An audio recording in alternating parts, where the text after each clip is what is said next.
السلام علیکم ورحمۃ اللہ وبرکاتہ۔ عزیز طلباء، درجہ حرارت کی افقی تقسیم، یہ میں نے آپ کو سمجھایا تھا کلاس میں کہ درجہ حرارت کی جو افقی تقسیم ہے، ہماری زمین سے بلند کرۂ ہوائی، اس میں جتنی تہیں ہیں ان تہوں کی جو بھی کیٹیگریز بنائی گئی ہیں ان کی کچھ تقسیمات کی گئی ہیں، وہ ایک جیسی نہیں ہیں۔ تو ایک جیسی نہ ہونے کی جو وجوہات ہیں وہ 5 وجہوں سے ہیں۔ ان کو متاثر جو چیزیں کرتی ہیں وہ چیزیں 5 ہیں: پانی اور خشکی، سورج کی شعاعیں، ہوائیں اور بحری روئیں، بادل، ساحلی علاقے۔ یعنی کہیں درجہ حرارت کم ہے، کہیں زیادہ ہے اور کہیں تقلیبِ حرارت ہے۔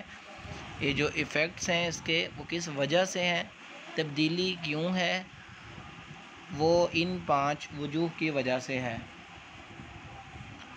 پانی آپ کو پتہ ہے بڑی دیر سے ٹھنڈا ہوتا ہے اور دیر سے ہی یہ گرم ہوتا ہے۔ اگر گرم کریں گے تو دیر سے گرم ہوگا اور دیر سے ہی ٹھنڈا ہوگا۔ اس کے مقابلے میں دوسرے نمبر پر سورج کی شعاعیں ساری زمین پہ ایک جیسے نہیں پڑتی، ایک جیسی نہیں پڑتی۔ کچھ حصہ زمین کا وہ سورج کے سامنے ہوتا ہے اور باقی کا جو حصہ ہوتا ہے وہ ترچھا ہوتا ہے۔ یعنی سورج کی جو شعاعیں ہیں عموداً جو بالکل سیدھی پڑتی ہیں وہ تھوڑے حصے پہ پڑتی ہیں، اور جو زیادہ تر حصہ ہوتا ہے وہ وہاں پر شعاعیں ترچھی پڑتی ہیں۔ تو ہوائیں اور بحری روئیں، ان کا بھی بڑا ایفیکٹ ہوتا ہے۔ کچھ علاقے ایسے ہیں کہ جہاں پر ہوائیں گرم چلتی ہیں، کچھ ہیں وہاں ٹھنڈی چلتی ہیں۔ کہیں سمندر، جن علاقوں میں سمندر ہوتا ہے وہ جو علاقے ہیں وہاں جو ہے وہ آبی بخارات سے بڑی لدی ہوئی ہوائیں ہوتی ہیں، اور جن علاقوں میں پانی ہوتا ہی نہیں ہے وہاں خشک ہوائیں چلتی ہیں۔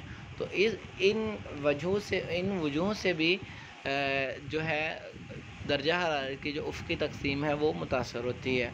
اس کے بعد ہے نمبر 4 بادل، جو ایک آبی بخارات کی جو شکل بنتی ہے پانی کی، ایک خاص درجہ حرارت میں اور خاص ایک مقام پر پہنچ کر جو یہ پانی آبی بخارات جو ہوتا ہے، ننھی بوندیں جب آپس میں جڑ جاتی ہیں تو وہ ہمیں نیچے سے، اب جب ہم بلندی پہ دیکھتے ہیں اس پانی کو، وہ بالکل ننھی ننھی بوندیں ہوتی ہیں لیکن وہ بادل کی شکل میں دکھائی دے رہی ہوتی ہیں۔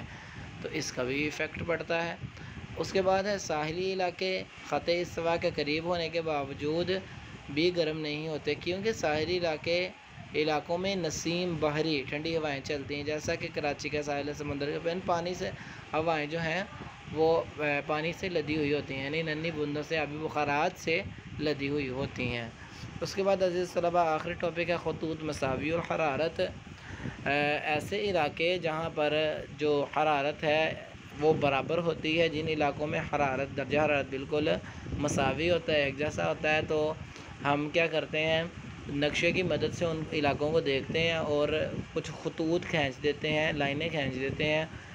وہ علاقے جو ہیں جن علاقوں میں درجہ حرارت برابر ہوتا ہے ان کو آپس میں ایک دوسرے کے ساتھ ملا دیتے ہیں، اس کو خطوط مساوی الحرارت کہتے ہیں۔